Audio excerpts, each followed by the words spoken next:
The rain hammered Oak Hill Cemetery like judgment itself, turning the red clay into thick mud that clung to polished dress shoes and cemetery workers' boots alike. Detective Eva Mendez stood 3 rows back from Officer Raymond Jackson's flag-draped casket, her black umbrella doing little against the sideways assault of the storm. 200 officers in dress blues filled the hillside, their collective grief a palpable weight in the October air. Then Duke shattered everything. The retired German shepherd's howl cut through the minister's eulogy like a chainsaw through silk. Raw, primal, and utterly wrong. The dog's massive body went rigid at the grave's edge where Jackson's younger brother held his leash, hackles rising in a ridge along his spine. Duke's barking exploded into something Mendez had never heard from him in 7 years of partnership. Not grief, not confusion, but fury. Christ's sake, remove that animal. Captain Victor Thorne's voice cracked across the cemetery, his face flushed beneath his uniform cap. Show some goddamn respect. 2 rookie officers moved toward Duke, but the shepherd lunged forward with such violence that Jackson's brother lost his grip. The leash whipped free. Duke hit the muddy mound covering the fresh grave and began digging with manic intensity, his claws tearing through flower arrangements, his jaws snapping at the earth as if he could excavate 6 feet down through sheer will. Mourners stumbled backward. Someone screamed. Jackson's mother collapsed into her daughter's arms, wailing. Mendez felt ice crystallize in her chest. She'd worked narcotics for 15 years. She'd seen Duke alert on hidden bodies, on concealed weapons, on suspects lying about their identities. This wasn't mourning. This was a K9 officer detecting a lie so fundamental it had driven him feral. Mendez, for God's sake, help control your partner's dog. Thorne was beside her now, gripping her arm with fingers that dug too hard. His eyes were wild, desperate. This is a disgrace to Jackson's memory. Duke's barking reached a crescendo, his entire body vibrating with conviction as he clawed at the grave. Mud flew in dark arcs. The minister had stopped speaking entirely. 200 cops stood frozen in the rain, watching a decorated K9 veteran accuse a closed casket of fraud. Mendez shook off Thorne's grip. Her voice cut through the chaos with surgical precision. Everyone stepped back from the grave. Captain, I'm invoking emergency investigative protocol. We're exhuming this coffin. Right now. The silence that followed was absolute except for Duke's relentless, accusatory barking and the hammer of rain against umbrellas. What they found in that coffin would prove that some betrayals run so deep, they require burying the wrong body entirely. If you're gripped by this mystery and want to discover who's really in that coffin and what happened to Officer Jackson, hit that like button right now. Share this story with anyone who loves intense crime thrillers, and don't forget to subscribe so you never miss our next jaw-dropping investigation. Drop a comment below with your theory about what happened, and tell us what city you're watching from. Now, let's uncover the truth about Detective Mendez and the conspiracy that threatens to destroy everything she believes in. Detective Eva Mendez had joined the force at 23 with something to prove and everything to lose. Now 41, her reputation was carved from 18 years of closed cases and zero tolerance for corruption. She wore her black hair pulled back severely, her dark eyes holding an intensity that made suspects confess and rookies nervous. At 5 feet 6 inches, she'd learned early that authority came from competence, not physical presence. Most of the department knew her as Jackson's former patrol partner from their early years. What they didn't know was that Raymond Jackson had saved her life in ways that had nothing to do with gunfights.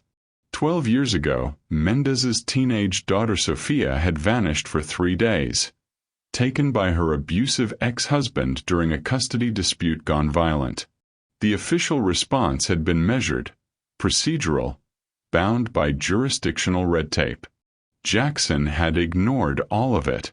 He'd worked 72 hours straight, calling in every favor, pressing every informant, following leads the brass called dead ends.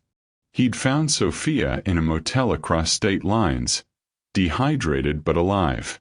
Jackson had never mentioned it again. Never asked for gratitude or reciprocation.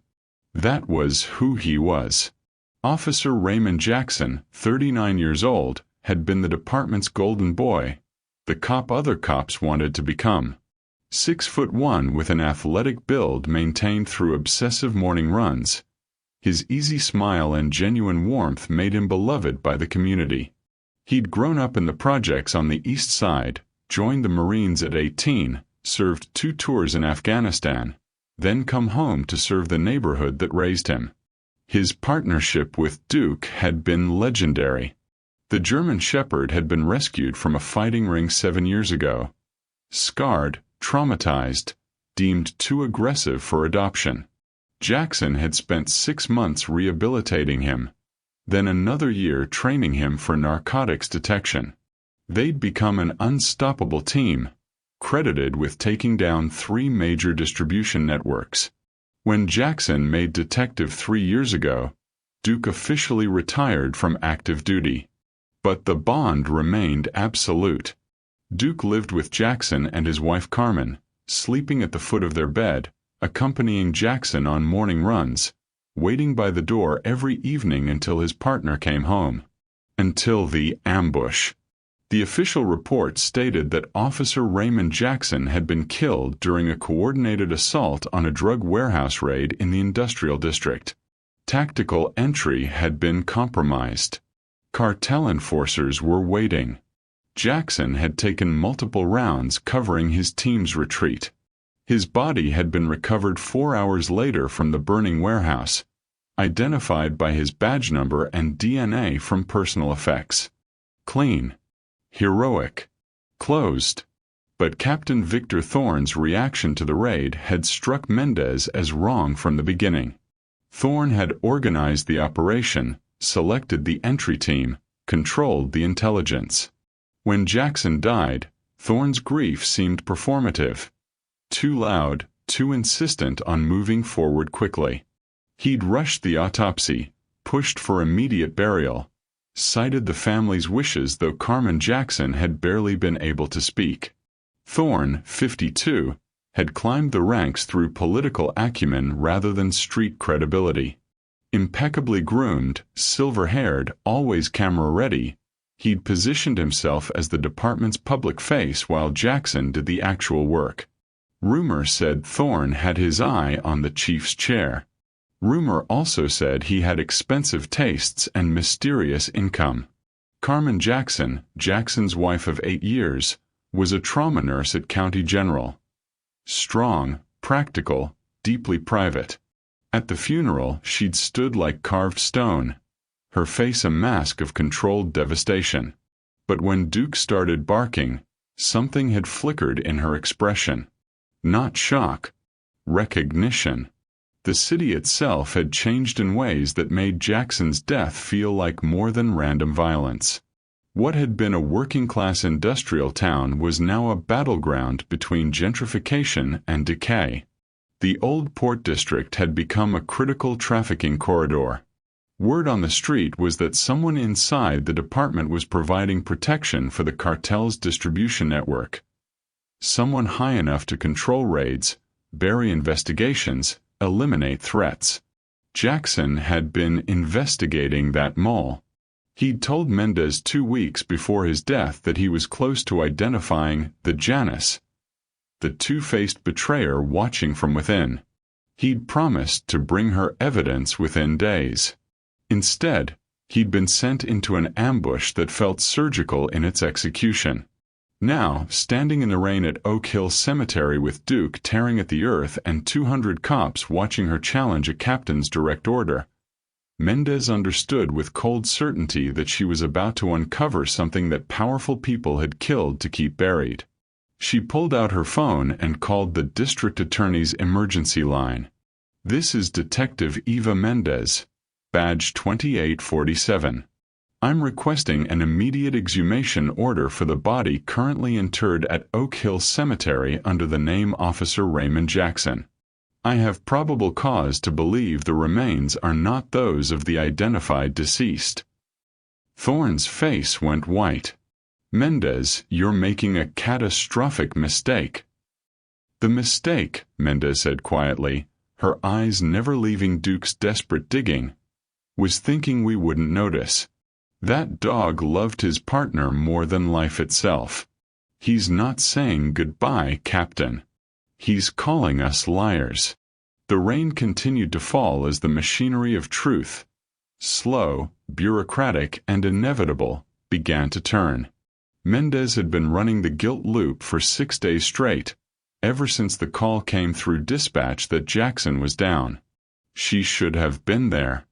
The tactical plan called for her unit to cover the warehouse's north exit, but a domestic disturbance 3 blocks away had pulled her off position at the last possible second.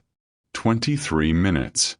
That's how long she'd been dealing with a drunk husband and his terrified wife while Jackson's team breached that warehouse door. 23 minutes while her partner walked into an execution. The radio silence haunted her most. That dead air between Jackson's final transmission and the chaos that followed. "We're going in," he'd said, his voice calm and professional. Then nothing. She'd screamed into her radio demanding updates, but got only static and eventually the tactical commander's clipped voice. "Officer down. Multiple casualties. Scene is not secure." By the time she'd arrived, the warehouse was an inferno and Jackson was gone. Now Captain Thorne stood before the assembled mourners, his silver hair perfect despite the rain, his voice carrying that practiced cadence of a man accustomed to cameras and microphones. Raymond Jackson embodied everything we strive to be as officers: courage, integrity, sacrifice. He gave his life protecting this city and his brothers in blue. The greatest honor we can give him now is to continue his mission, to move forward with the same dedication he showed every day he wore the badge. Move forward. Mendez's jaw tightened. Thorne had been saying that a lot lately. Close the case. Honor the hero. Move forward. The eulogy lasted barely 4 minutes. For a man who'd served 15 years, who'd saved countless lives, who'd been the department's moral center. 4 minutes felt like an insult. Then Duke erupted. The German shepherd had been sitting rigid beside Jackson's younger brother Marcus throughout the service, trembling but controlled. Now something snapped. Duke's howl shattered the cemetery's manufactured peace, and before Marcus could react, the dog wrenched free and launched himself at the grave with such ferocity that mourners scattered. Mendez watched Duke claw at the mud and felt her guilt crystallize into something sharper, colder. Certainty. That dog knew what she'd been too afraid to admit. Everything about Jackson's death was wrong. The battle lasted 18 hours. Thorne threatened her with insubordination charges, suspension, criminal obstruction of a burial. The DA's office called her reckless, grief-stricken, mentally unstable. But Mendez had spent the night pulling Duke's complete service record. 7 years of perfect alerts, 83 confirmed fines, 0 false positives. She'd built her case like a prosecutor. Duke was a certified expert witness with a better track record than half the forensic techs in the state. "That dog has testified in federal court," she'd told Assistant DA Morrison at 2 in the morning. "His nose has put away 37 dealers and solved 6 homicides. If Duke alerts on a grave, there's probable cause. Period." By dawn, she had her court order. The exhumation happened at County Forensic Services, not the cemetery. They'd transported the sealed coffin under police escort, with Thorne insisting on observing despite Mendez's objections. Dr. Sarah Chen, the medical examiner, worked with clinical precision. her gloved hands releasing the coffin seal as two investigators filmed everything for the inevitable legal proceedings. The lid opened with a pneumatic hiss. Mendez felt the floor tilt beneath her. The body inside was wrong in every fundamental way. The man was heavy-set, maybe 220, with the thick neck and scarred knuckles of someone who'd made violence a profession. His skin tone was several shades darker than Jackson's, his face broad and unfamiliar. A distinctive tattoo crawled up his neck, Santa Muerte cradling a rifle, the signature mark of the Sinaloa distribution network. "Jesus Christ," Chin whispered, then caught herself and leaned in with her examination light. Behind them, Thorne had gone absolutely white. He said nothing, which was somehow worse than rage. Chen worked quickly, documenting everything. When she examined the fatal wound, a single shot to the center mass, her expression hardened. "This is a .45 caliber entry. Our department issues Glock 9mm. This man was executed by someone using non-standard ammunition." Mendez's voice came out flat, distant. "Professional hit." "Professional everything," Chen confirmed. "Someone killed this man, then staged an elaborate identity swap. This wasn't opportunistic. This was planned." Thorne finally spoke, his voice barely audible. "We need to contain this immediately." Mendez turned on him. "Contain this? Raymond Jackson is alive somewhere, and you want to contain it." The suspension papers arrived before lunch. Deputy Chief Parker delivered them personally, his expression a careful blend of regret and warning. "You've created an impossible situation, Detective. Until Internal Affairs completes their investigation into your conduct and the, irregularities surrounding Officer Jackson's burial, you're on administrative leave. Badge and weapon. Now." Mendez handed them over without argument. She'd expected this. Thorne couldn't afford to have her digging with official authority, but suspension meant she was off the leash entirely. No chain of command. No oversight. No rules. Parker's parting shot was almost sympathetic. "Eva, whatever you think you're doing, stop. People who push this hard don't end well." She waited until he left, then called the impound supervisor. Jackson's patrol unit was still in evidence lockdown, sealed since the night of the raid. It took 3 favors and 1 outright lie to get inside the fence after hours, but by 8 p.m. she was standing in the dim warehouse bay with Duke at her side and Jackson's patrol car before her. "Find him, Duke. Find Jackson." The German Shepherd moved like he'd been waiting for permission his entire life. He circled the vehicle once, twice, then locked onto the dashboard area. His alert was textbook, sitting rigid, one paw raised, eyes fixed on the dashcam unit mounted behind the rearview mirror. Mendez's hands shook as she removed the unit. Using an evidence toolkit she technically no longer had authorization to carry. The dashcam housing came apart reluctantly, revealing its guts, wiring, circuit boards, the small rectangular battery pack. Taped to the inside of the battery cover, she found it, a slip of paper no bigger than a business card, Jackson's familiar scrawl in black ink. "Janice always watches." Below it, a string of numbers. 4-7-19-23-31. Mendez photographed it, then tucked the original into her jacket. Janus, the Roman god with 2 faces, looking simultaneously forward and backward. The betrayer who sees everything from both sides. Jackson had known. Before the raid, before the ambush, he'd known someone inside was watching, waiting. And he'd left her a map to find them. Duke whined softly, pressing against her leg. "I know, boy," she whispered. "We're going to bring him home." Mendez spent 3 hours in her home office researching Janice, Duke asleep at her feet, coffee going cold beside her laptop. The Roman god symbolism cut deep. 2 faces representing past and future, beginnings and endings, transitions and doorways. But more than that, deception. The ability to look in opposite directions simultaneously. To appear trustworthy while betraying everything. Someone universally trusted. Someone who could access operational intelligence, manipulate evidence, control narratives. She pulled up the department's command structure, focusing on personnel with clearance high enough to orchestrate Jackson's fake death. The list was uncomfortably short. Deputy Chief Parker, Captain Thorne, Commander Alan Sterling from Vice, and Chief Dawson herself. Sterling's name stopped her cold.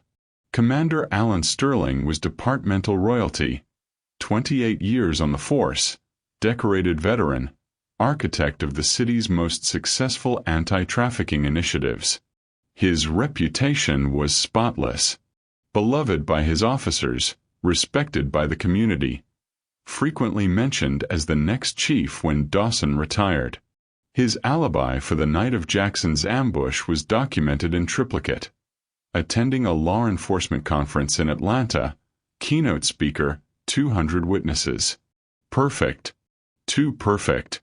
Mendez dug deeper into the raid logistics. Sterling's Vice unit had provided the intelligence that identified the warehouse target. Sterling himself had approved the tactical plan. But he'd been conveniently 3 states away when everything went wrong. Duke suddenly raised his head, alert. Not at the door. At Mendez's computer screen. "What is it, boy?" The dog moved to the desk, pawing at her keyboard the way Jackson had trained him to indicate digital evidence. Mendez followed the instinct, accessing Jackson's archived case files through her backdoor administrator credentials. Technically illegal now that she was suspended, but far too late for half measures.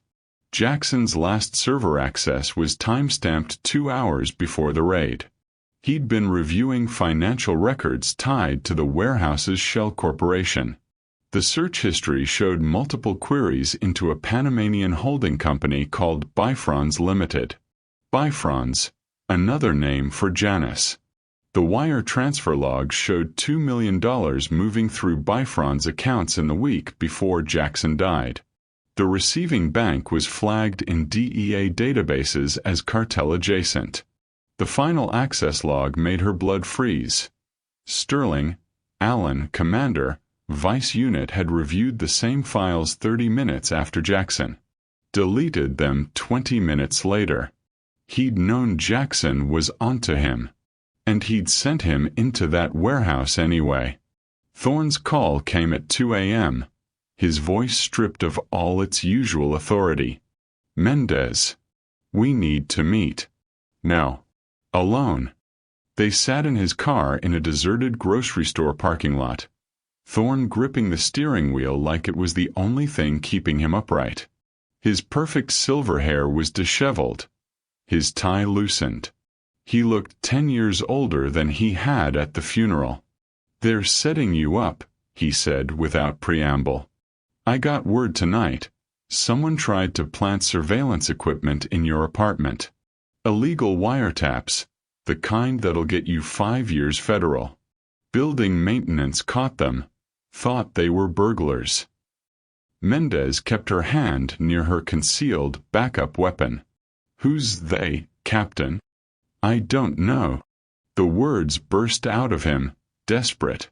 "I swear to God, Eva, I don't know who's running this.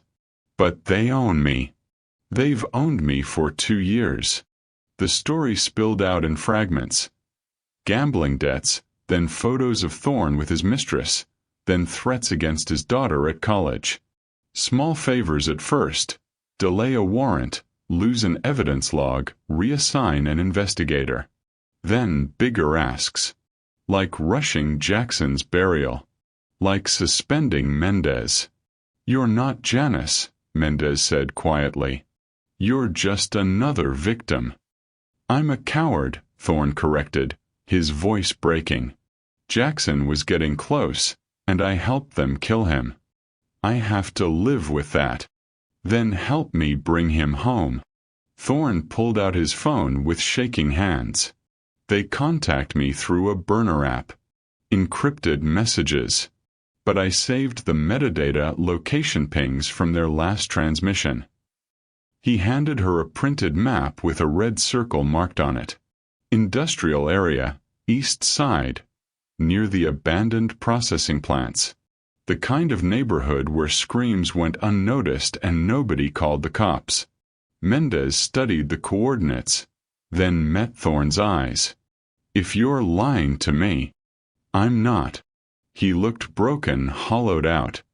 I can't fix what I've done. But maybe I can help you finish what Jackson started. Duke, waiting in Mendez's car across the lot, began barking. Not alarm, urgency. The kind of alert that meant his partner was close. Mendez was already moving. Stay available. If this goes sideways, you're my witness. She didn't wait for his response. Jackson was alive, and she was running out of time. The safe house was a converted warehouse surrounded by chain link and darkness. Mendez cut through the perimeter fence at 3 a.m., Duke moving silently beside her, every muscle coiled and ready. No official backup. No warrant. Just a suspended detective and a retired K9 hunting their partner. Inside the outer building, she found what she needed. Medical waste in a burn barrel, bloody gauze, empty 4-bags, antibiotic packaging. A heavy chain bolted to the floor, still warm. Recent restraints. Someone had been held here, kept alive deliberately. Duke's low growl was her only warning. Headlights swept the compound. A car pulled in, Thorne's department sedan. The captain stumbled out, looking even more wrecked than he had hours earlier, his eyes wild and searching. Mendez, he called out. I know you're here. Please, we need to. A second vehicle rolled in behind him, silent and predatory. Commander Alan Sterling emerged, impeccably dressed even at this hour, his silver hair catching the security lights. He looked like he was attending a board meeting, not a crime scene. Hello, Eva, Sterling said pleasantly. Victor was kind enough to lead me here. Thank you, Captain. You've been very useful. Thorne's face crumpled with realization. No. God, no, I didn't. You did exactly what you were supposed to do. Sterling's voice carried no emotion whatsoever. You've always been predictable, Victor. It's why you were perfect. Mendez stepped from the shadows, weapon raised. Commander Sterling. The Janus. The very same. He smiled, and it was the warmest, most trustworthy expression she'd ever seen. That's what made him terrifying. Jackson figured it out about 6 weeks ago. Smart man. Found my Bifron's accounts. Traced the protection payments. I couldn't let him testify, but the cartel wanted him alive. Insurance against federal prosecution. So we improvised. Where is he? Inside. Basement level. Alive, though I can't promise for how much longer. Sterling pulled his service weapon with practiced ease. Victor, shoot Detective Mendez and her dog. Do it now, or your daughter dies tonight. Thorne raised his gun, tears streaming down his face. Duke's snarl cut through the night like a blade. I'm sorry, Thorne whispered. Then everything exploded into violence. Thorne's gun wavered between Mendez and Sterling for one eternal second. Then he made his choice, swinging the barrel toward the commander. I'm done being your puppet. Sterling fired first. The shot caught Thorne's center mass, the impact spinning him backward. He collapsed against his car, blood spreading across his white dress shirt in a dark bloom. His weapon clattered to the asphalt. "Predictable to the end," Sterling said, already tracking toward Mendez. Duke didn't wait for commands. The German Shepherd launched himself like a missile, 80 pounds of trained fury closing the distance before Sterling could adjust his aim. Duke's jaws clamped onto Sterling's shooting arm, teeth sinking deep into muscle and tendon. The commander screamed, his weapon discharging wildly into the air. Mendez moved on instinct, drawing and firing as she rolled left. Sterling was fast even with a dog tearing at his arm.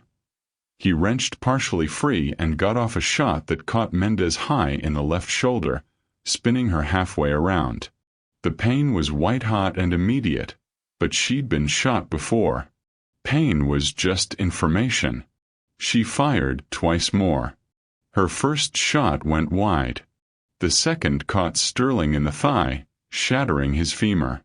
He went down hard, Duke still savaging his arm, growling with a primal rage that spoke to 7 years of partnership and loyalty. "Duke out," Mendez commanded through gritted teeth. The dog released immediately, circling back to her side, blood on his muzzle. Sterling lay on the ground, his weapon 3 feet away. His leg twisted at an unnatural angle. The great Commander Alan Sterling, architect of the city's anti-corruption initiatives, reduced to a bleeding man in a pool of his own lies. Mendez approached carefully, keeping her weapon trained on him despite the way her left arm hung useless. Behind them, Thorne was making wet, desperate sounds, trying to speak. "Where's Jackson?" Mendez demanded. Sterling laughed, the sound bubbling with pain and something darker. "Basement. Cell 3. Enjoy your reunion, detective. It won't last long." Sirens wailed in the distance, Thorne's final act, calling for backup before confronting Sterling. Mendez was already moving toward the building entrance, Duke racing ahead. The basement stairs descended into darkness that smelled of blood, sweat, and despair. Mendez's shoulder screamed with every step, warm blood soaking through her jacket, but she pushed forward. Duke was ahead of her, nose to the ground, following a scent trail only he could detect. The corridor branched 3 ways. Duke chose left without hesitation, leading her past 2 empty cells to a reinforced door marked with nothing but a rusty number 3. The lock was industrial grade, but the frame was old wood. Mendez put 2 rounds into the hinges and kicked it open. Raymond Jackson hung from chains bolted to the ceiling, his arms suspended above his head, his feet barely touching the concrete floor. He'd been beaten systematically. Face swollen, ribs showing purple bruising, one eye completely shut. He was conscious but barely, his head lolling forward. "Ray," Mendez breathed. Duke howled, not alert, not alarm, but pure recognition and joy. Jackson's one good eye cracked open at the sound. "Duke." His voice was a ruined whisper. Then, focusing, "Eva. We've got you." She was already working on the chains, her good hand fumbling with the mechanism. "Hold on, backup's coming." Jackson's chains released and he collapsed. Mendez caught him despite her wounded shoulder, both of them going down in a controlled fall. Duke pressed against Jackson's chest, whining, licking his face with desperate affection. "Sterling," Jackson managed. "It's Sterling. He's down.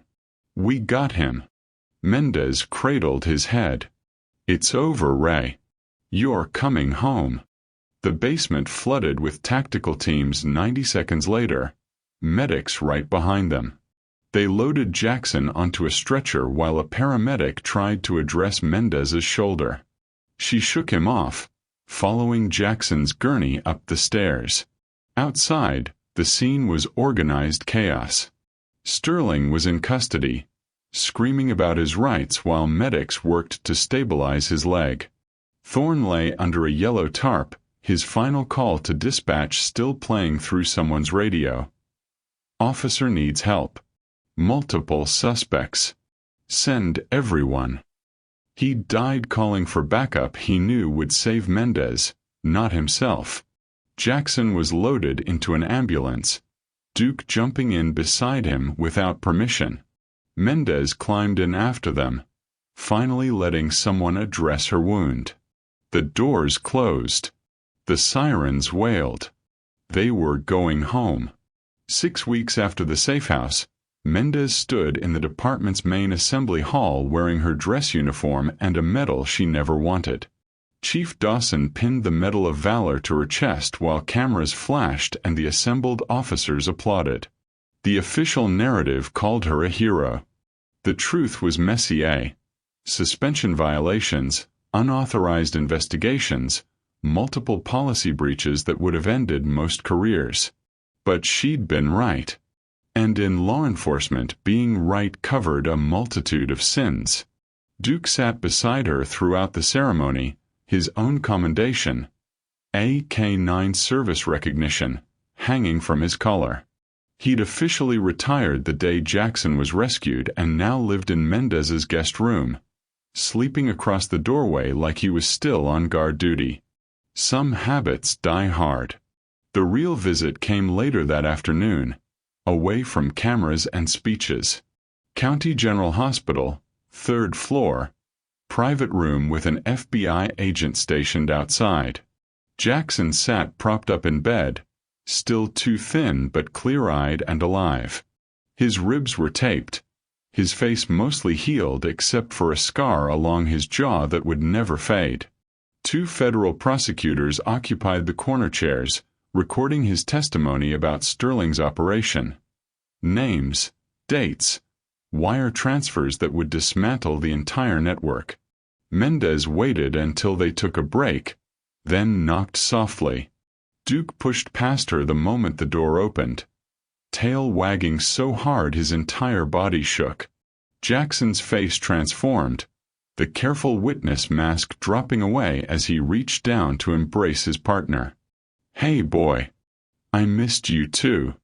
Mendez stood in the doorway, suddenly uncertain. Jackson looked up, and for a long moment, no words were necessary. His eyes said everything. Gratitude, grief for Thorne, recognition of the cost they'd all paid. "You trusted him," Jackson finally said, nodding toward Duke, "when everyone else told you to stop." "He knew," Mendez replied simply. "Dogs don't lie." Jackson managed a small smile, scratching behind Duke's ears. Sometimes instinct is the only law worth following. Outside the window, the city continued its rhythm. Imperfect, complicated, worth protecting. The 3 of them sat in comfortable silence, bound by loyalty that death itself couldn't break. Some partnerships transcend everything, even the grave. Detective Mendez trusted her instincts when everyone told her she was wrong, and that unwavering loyalty saved her partner's life. In a world full of deception, sometimes the truth comes from the most unexpected sources, like a dog who refused to let a lie stay buried. If this story of loyalty, corruption, and redemption gripped you from start to finish, smash that like button and share it with anyone who loves intense crime thrillers where justice prevails against impossible odds. Subscribe now so you never miss our next pulse-pounding investigation, and drop a comment telling us, would you have trusted Duke's instinct, or would you have walked away? What city are you watching from? Your engagement keeps these stories alive. ****.